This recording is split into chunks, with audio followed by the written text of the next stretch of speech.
Right now, millions of people carry an entire 600-page book in their memory. The strange part, most of them do not even speak the language it was revealed in. Every few seconds, somewhere on Earth, another child begins memorizing the exact same words, in the exact same order, following a tradition that has remained astonishingly consistent for more than 14 centuries. Historians note that books change, copies accumulate mistakes, languages evolve. Yet this book has been preserved through something far more unusual than ink on paper. If that claim is true, it changes how we think about memory, history, and one of the world's most influential books. By the end of this video, you'll discover the overlooked system that made this possible and why millions of people are still part of it today. The Quran did not arrive in the world as a finished book dropped from the sky. It came in pieces over 23 years to one man, in the middle of a world that had no printing press, no publishing house, no archive, a world held together by memory, by oral tradition, by the spoken word passed from mouth to ear across generations. The man was Muhammad, peace and blessings be upon him. He was 40 years old when the first words came. He was in a cave outside Mecca, a cave he had retreated to for years, in solitude and contemplation. And then something happened that would change the direction of human history. The angel Jibril, peace be upon him, appeared, and he brought the first word of what would become the Quran. That word was Iqra, read, or more precisely, recite. In Islamic theology, what followed over the next 23 years is called Wahy, divine revelation, not inspiration in the loose poetic sense, not a feeling or a vision. Muslims believe the words themselves, their exact sounds, their precise sequence, were transmitted from Allah through Jibril, peace be upon him, to the Prophet, peace and blessings be upon him, and from him to the world. That claim is the foundation of everything. Here is the first thing most people miss. Almost every sacred text in the world is a book about God, a prophet's account of their experience, a scholar's interpretation of divine will, a community's record of what they witnessed and believed. These are human beings writing about something beyond them. The Quran makes a different claim entirely. It does not present itself as Muhammad's, peace and blessings be upon him, account of his encounter with the divine. It presents itself as the direct speech of Allah, transmitted through the angel Jibril, peace be upon him, preserved in the Prophet's memory and delivered to humanity word for word as it was received. Think of it this way. There's a difference between a biography of a king and a letter written by the king himself. A biography tells you what someone else observed. A letter speaks directly. The Quran, in Islamic theology, is the letter. This is why Muslims treat the physical book with extraordinary reverence, why they perform ritual purification before touching it, why they weep when they recite it, why they will not place it on the floor. They are not being sentimental about paper and ink. They believe they are handling the speech of the Creator of the universe. That is not a small claim, and it is the claim the Quran makes about itself from its opening pages. So what does this book actually contain?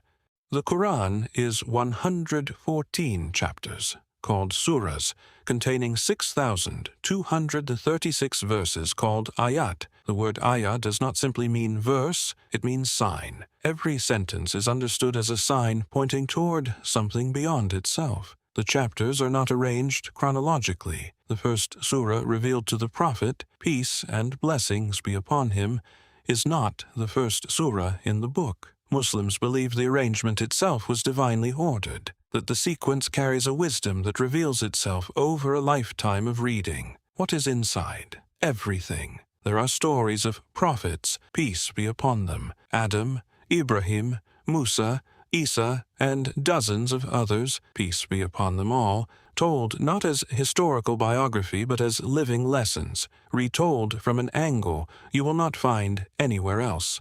There is precise guidance on prayer, on fasting, on charity, on justice, on how to treat your parents, your neighbors, strangers, enemies. There are descriptions of the unseen, of what awaits after death, of the nature of the soul, of a day when every human being will stand and account for what they did with their time on earth. And then there are passages that shift without warning into something intimate, direct address, Allah speaking to the human being as though, across no distance at all, we are closer to you than your jugular vein. This is not a single genre book. It moves between the majestic and the personal, the cosmic and the immediate. Scholars have spent lifetimes inside it and reported they never reached its bottom. But here is what stops most people cold. The Quran is the most memorized book in human history, not the most printed, not the most distributed, the most memorized. There are estimated to be tens of millions of people alive today, called hufaz, meaning those who preserve, who carry every single word of the Quran in their memory, all 6,236 verses, all 77,000 words, in Arabic, in exact sequence. And this is not a modern phenomenon. This chain of memorization runs unbroken from the companions who sat with the Prophet, peace and blessings be upon him, and received the words directly from him, all the way to the 7-year-old girl reciting in Jakarta right now. Within decades of the Prophet's passing, peace and blessings be upon him, the third Caliph Uthman, may Allah be pleased with him, oversaw the compilation of a standardized written text. Copies were sent to major cities of the Muslim world. And here is the remarkable thing. The Quran that exists today, in every mosque, in every home, in every memory across the globe, matches that text.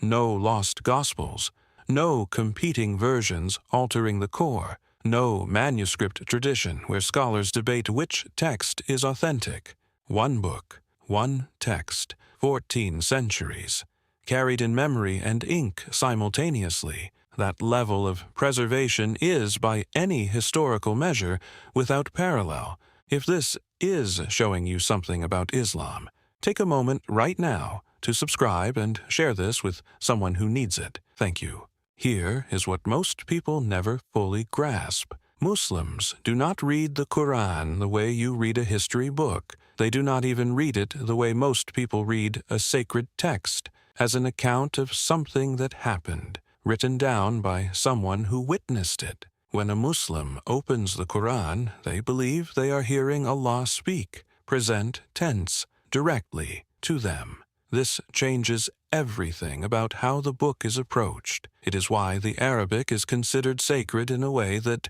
no translation can fully capture. Every translation of the Quran into English or French or Urdu or Indonesian is understood by Muslims as an interpretation, a human attempt to carry the meaning across, but not the Quran itself. The Quran is the Arabic, the sound, the rhythm, the exact sequence of letters that came through Jibril, peace be upon him, 14 centuries ago. This is why a Muslim who does not speak a word of Arabic will still learn to recite in Arabic. They are not performing a ritual for its own sake. They believe they are giving their tongue to the speech of God, and that the act of recitation, even without full comprehension, carries a weight that translation alone cannot replace. People have wept reading books before, but Muslims report weeping at the sound of the Quran before they understand a single word. There is something in the Arabic itself that moves people in ways they struggle to explain.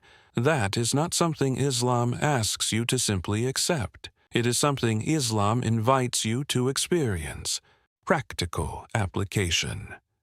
So, what does this mean for someone encountering the Quran for the first time? 3 honest entry points. First, listen before you read. Find a recitation by a skilled qari, a trained reciter, and simply let the sound reach you before your mind starts analyzing. The Quran was revealed orally. It was designed to be heard. Let it be heard first. Second, approach it as a conversation, not a textbook. The Quran does not present itself as a book to be studied from a distance. It addresses the reader directly, repeatedly, with the word you.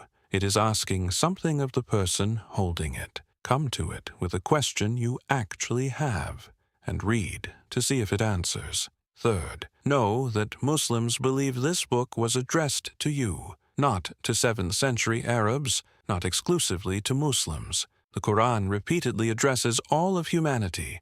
Ya ayyuhan nas, O humanity, whatever your background, whatever your doubts, whatever your distance from religion, the Quran considers you its audience. That is either an extraordinary claim or an extraordinary invitation, possibly both. 14 centuries ago, in a cave outside Mecca, a single word arrived that would eventually be carried in the memories of hundreds of millions of people across every continent on earth. The Quran is not simply a book that Muslims own. It is a book that, in their understanding, owns them, that has shaped their language, their law, their art, their grief, their gratitude, their sense of who they are and why they are here. Whether you come to it as a believer, a skeptic, or simply someone who wants to understand, the Quran is, by any measure, one of the most consequential texts in human history, and it is still speaking. If this is showing you something about Islam, you have never seen this clearly before.